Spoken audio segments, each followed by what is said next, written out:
চলো আজকে রান্না করে ফেলি গাছ পাঠার ঝোল।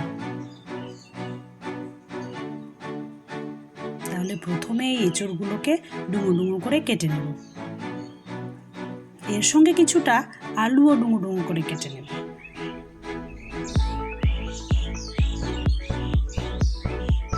তারপর এই আলু আর এঁচড়টাকে ভালো করে ধুয়ে প্রেসার কুকারে সামান্য পরিমাণে হলুদ, লবণ, সর্ষের তেল আর কিছুটা পরিমাণে জল দিয়ে সিটি মেরে নামিয়ে রেখে দেব।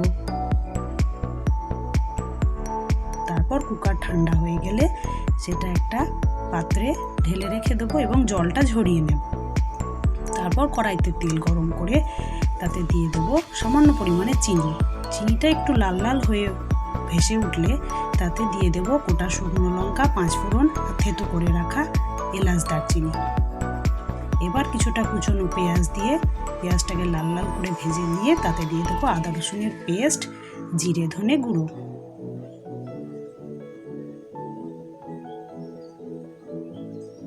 হলুদ গুঁড়ো আর লবণ গুঁড়োও দিয়ে দেব।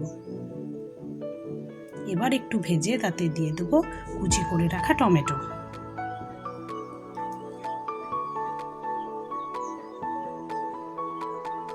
তারপর সবগুলো ভালো করে ভেজে নিয়ে তাতে সেদ্ধ করে রাখা এঁচড় আর আলুটা দিয়ে ভালো মতো করে কষিয়ে নেব।